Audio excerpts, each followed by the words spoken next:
Morning Sixers, welcome to a new and exciting week this week for your English, well for your whole week really. It's a new week this week, isn't it? It's not just for English, it is for the whole day, but your English lesson this week. Now we've set out quite a cool project. Now this project isn't going to just last 1 week. It's not even going to last 2 weeks. This project is going to be 3 weeks long, and by the end of this project, you're going to have such an awesome a range of work that you're going to be very, very proud of. So we're going to start off. The whole sort of theme around this project is local history, so stuff that's gone off in and around Derby and Derbyshire.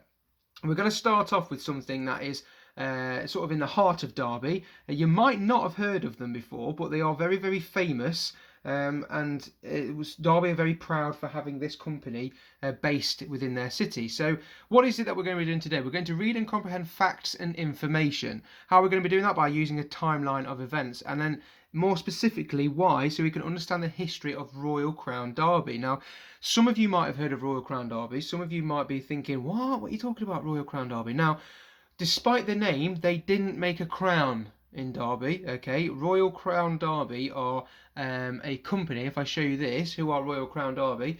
They are a company that make china, so things that you know, like cups, plates, and such like that. Bone china, that's what they make, and are famous for making. Now this is the sort of old logo that they used to have, and then this is now the new one. And as you can see, they've got the crown in their logo there as well. Now there's a bit of history about where that crown came from, and also where the word royal came from as well. We're going to learn about that later on.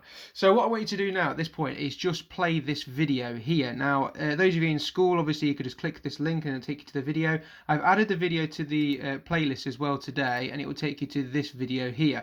And now the guy's got a really funny voice, so I'll play it in a second so you can hear it. But this was a video in 1963. Now it seems like, you know, years and years and billions of years ago, which it was. So if you're born anywhere around there, I'm really sorry. But anyway, we've got this bit here is all about how they make the pottery. And now the way that they're doing it is very, very similar to the way they're doing it today, because they make everything by hand. Now the guy in the video says that they use machines to you know, to cut down on speed, cut down on time spent with some of the jobs, but a lot of the jobs that are done by hand. So if I sort of play the beginning of the video for you, you can sort of hear the guy's voice, very posh. Chinese in origin, as the word China says.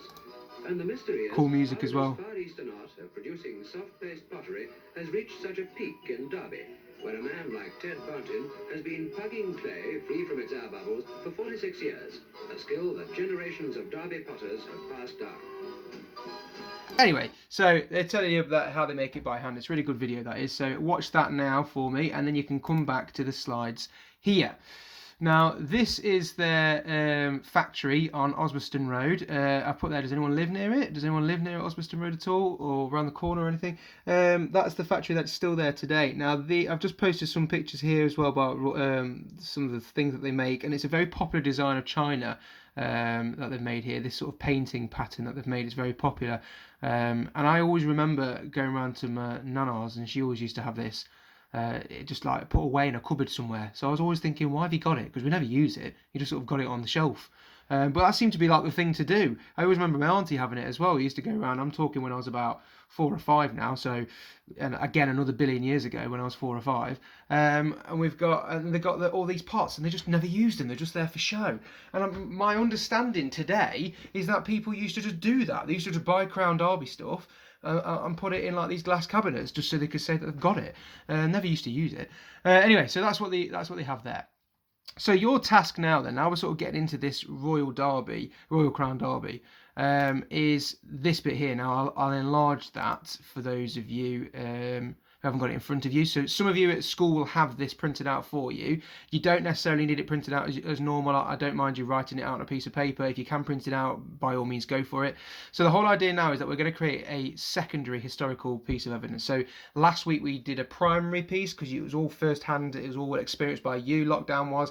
Now you're going to go and gather information. So you're going to make a secondary historical piece of evidence, this timeline. So I'm using these two websites here. So the actual Royal Crown Derby website and a Wikipedia page. So if I come back to here, this is the page you'll get if you follow the link, and if you come scroll down, they've got them like a little timeline, vertical timeline going off all the way to sort of present day. I think it's 2017 there, so that's when it was last updated. But it's right from the start, 1750, and it's the same on the wiki page. Now the Wikipedia page, they've got the history bit section here. This is what you'll get when you first come to it, and they've got the history section, and they've done it a bit differently. They've done it by the owners. So this is the history when William Dewsbury the first and the second ran it. Then it went to Michael Keane, then Robert Bloor, and then it moved into a different bit called King Street. So this was when when you do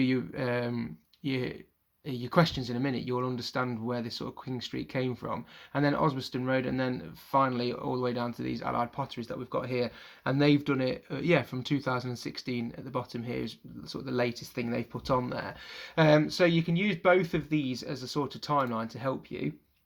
And then, sorry, there we go. And then these questions here. So I've given you the year to look at, 1750, and then a couple of questions there that you can write your answers down to. And it scrolls all the way down to here, and then there's a couple at the bottom there where I've given you a clue and I need the year. Okay, so that's what I want you to complete. Now it will take you probably about 20-25 minutes to try and get all these answers down. Once you've done that, I've then got a bit of a bonus section to this lesson. So bonus trivia here. How does Royal Crown Derby have links with the famous Titanic? So if you follow this link here, there's a bit of reading to do, and it will tell you how Royal Crown Derby is linked to Titanic. If you want to write your answer at the bottom here, or like in your book at school or anywhere, and then also then post your answers onto Class Dojo or Google Classroom so we can mark them as well. Have fun with it. I've learnt loads actually doing a bit of research about Royal Crown Derby. I knew of them, never really had anything to do with them before in the past apart from looking at them in my nan's cabinet. So it is really interesting what they've done, and I've actually learnt quite a lot as well about how to make it and why Royal Crown Derby is so well thought of, especially by royalty when you start doing your investigation. Good luck with the year 6, and I'm looking forward to seeing your answers. See ya.